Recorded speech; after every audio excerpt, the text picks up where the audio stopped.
This is it, double XP weekend with a tail off for the first time. So time to reset everything. So I got like 214 mil XP plus since the last double XP weekend, which is why it says lots there. So time to reset literally everything and see how much we get at the end of it. So 72 hours, well I guess more than 72 hours.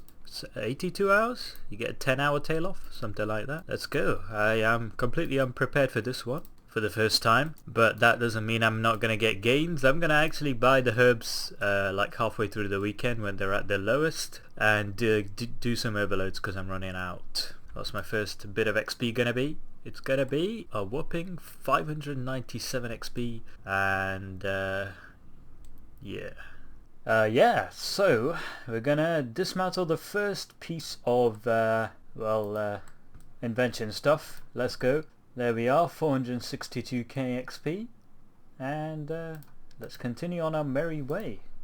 Almost 1 mil XP for about 30 minutes work, 45 minutes work. Yeah, so like I said, this double XP weekend was the first one where I actually thought I would not do anything. And the reason I say that is because I trimmed and I'm not an XP guy. If you guys know me, you should know the simple fact that I'm not a great hoarder of XP. But, you know, no matter what I say, I had to wait a little bit before my first missed double XP weekend came around. Still haven't missed a single one. And like I said from my live commentary at the start of the double XP, I did indeed do some Herblore later on. But first I was doing a lot of fire making while editing some videos and doing some IRL stuff. I was quite busy this weekend, but I still managed to get on quite a bit. And then I decided, let's go make some port stuff, because I removed my ports armor from my player in house just to check what I had, and I couldn't actually put it back in because apparently you need to finish off the set now that they've released the gloves and boots before you can put it back in, which is quite annoying. So I did that. I made some more as well, used up almost all my resources, trade goods, whatever they're called, and I'd been at 250 ancient boons for a while, so I just kept wasting my ancient boon voyages. So I decided, why not just make as many as I could, and the most expensive scrimshaw at that point in time was a scrimshaw of cruelty, so that's exactly what I did. But another regret of mine is that because I wasn't planning to do proper training this weekend until the weekend actually started, I didn't plan my farm runs efficiently, so I just did it randomly. Farm runs is one thing I never failed to do properly on weekends, but this weekend I should have planted some trees before, and luckily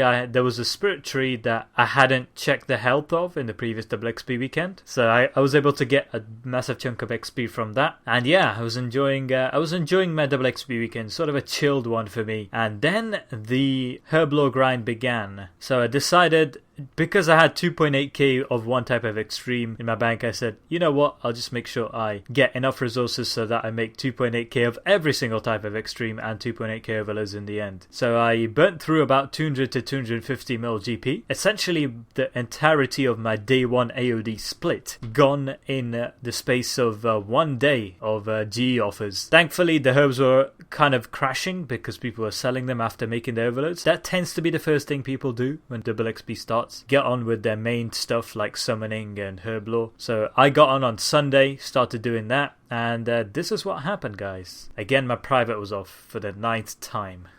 Oh my god, I just got the Herblore pet, boys. No way. I thought I was just about to grat someone else. So wow, I didn't think I'd get that. I was just going for 120 range, 120. Ooh, yeah, yes. I was just going for 120 Herblore and stocking up on overloads. Yes. It's been a long time coming. Between, I think this is number 9. Yeah, between 8 and 9 it took a long time, but here it is. Let's call it. Let's override familiars, of course. And yeah, nice, very nice.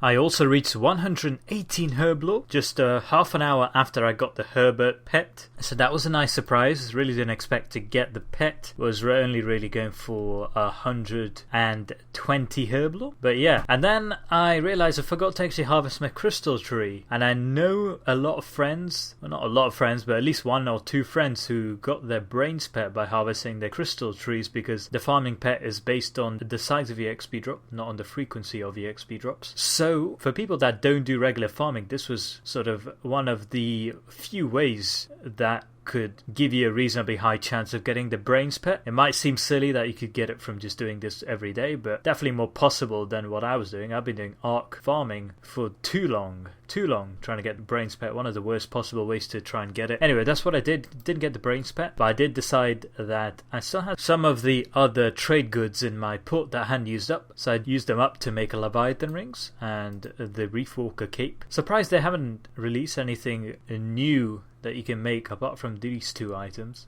with those two particular trade goods, pearls and koi scales. And then I of course did some more farm runs just to keep it going. I think I did about 2 or 3 fruit tree runs and about double that in terms of normal wood tree runs. And luckily for me, on the final morning, Monday morning, it was the melee Voice of Seren, so plus 20% Herblore XP for combination potions. And guess what? I had 327 overloads, just normal vials, 4 those vials lying around in my bank from the previous weekend. So I converted all of them into supreme overloads, gained a lot of XP. But my plan was to sort of wake up at 7 AM on Monday morning, so I had 5 hours of Herblore in my bank to do in order to finish making all the potions I wanted to make. But that didn't quite go according to plan. Oversleeping on the Monday morning of double XP weekend is never the best idea. Oh no, that's the end of double XP. No, I didn't make any supreme overloads, damn it. But I almost finished making my overloads, so that's all good. So, yeah, 27.9, almost 28 mil, and Herbert as well, almost 198 mil Herblore XP has now ended. The tail off is live with 1 million total. Tail off? What? I'm not getting any tail off. Alright, so I just got the tail off. Let's go. Let's do this. Yes! GAINZ back to normal, boys, at least for the next 1 mil XP. And that is all my overloads done. 1.15 times XP, is it? No, it isn't. Got plenty more. My bad, guys. So yeah, oversleeping when you've still got plenty of supplies left to burn up before double XP goes away is not the brightest idea, and I really should have used up all those well before the end of double XP weekend, but I did get 20 minutes of that tail off, 1 mil XP tail off, and I used that to make the rest of my overloads. Couldn't make the supreme overloads though, which isn't really a problem. I still got like 600 or 700 odd supreme overloads in the bank, which should last me until the next double XP weekend when I will be making a ton more of these. And I'm also stuck at 99 mil Herblore XP, but I'm not complaining about that either because I've got the Herbert pet. And since my pet luck is so good compared to my since my skilling pet luck is so good compared to my boss pet luck, I might actually go for the Jack of all trades title. Might get it well before I get the insane final boss title, mind you. Talking of which, I did some raids, and I know that has nothing to do with double XP weekend, but my friend Wildman18Du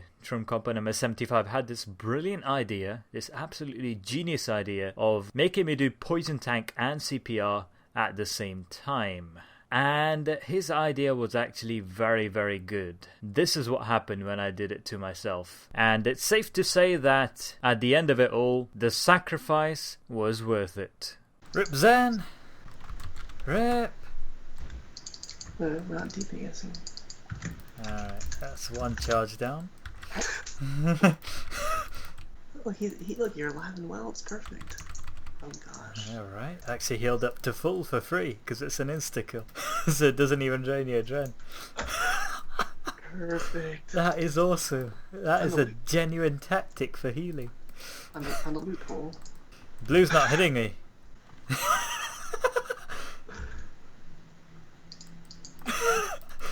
Free heals, why are you CPRing me? Don't CPR me. I'm gonna get a free heal. 5k heal here. Come on, for the last time. Yes! Oh, 2.5k. Not bad still. Not bad. No, don't kill me, Jelly. I know I've got one more death left in me. But still. Oh no, no. Free. No, we're gonna have to do the spool again. Hasagi and Lucas got Codex. Well, let's beat him. Let's beat him. This sacrifice must be worth something, right? That's right. Alright, this is it. Yes! There you go. 2 codexes, come on. Honoriro. Alright, can we get back to back for the first time? I think it's my first, probably second actually. Second time. Damn. Okay. 2 more? Oh my. 2 more. That's 4 drops in 1 raid.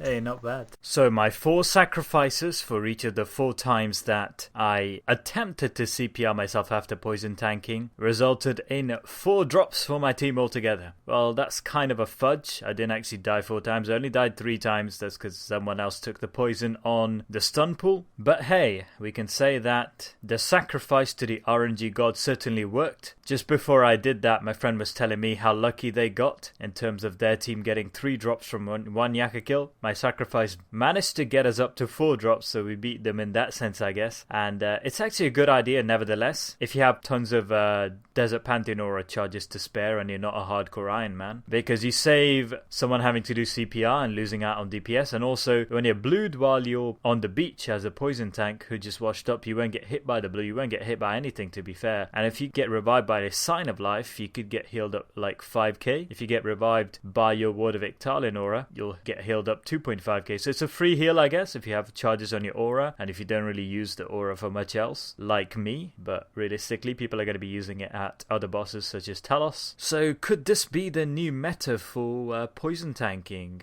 at Yaka? Possibly, but it seems a little bit too silly to be used regularly, in my opinion. But yeah, overall, my double XP weekend was quite good, considering that I was not planning to actually train anything until like the day it started, and even then I barely did anything until halfway through it. So I'm pretty happy with that. 29 mil XP gained. It could have been a lot more if I didn't oversleep on Monday morning. That's something I'll always regret. Well, at least until September when the next double XP weekend comes along anyway. But yeah, I did save some money by buying the herbs last minute, and I have managed to acquire some nice stacks of supplies in terms of merching ahead of the next double XP weekend, so that should be quite interesting to see, as long as I don't fail epically. Let me know how your double XP weekend went, guys. Hopefully it went a lot more better than mine, both in terms of planning and in terms of execution. I'm pretty interested to see how much XP you gained and what you thought about the new tail off. I'm not a big fan of it, just because it wasn't much of a tail off for me, 20 minutes. But yeah, thanks for watching, and I will see you in the next one.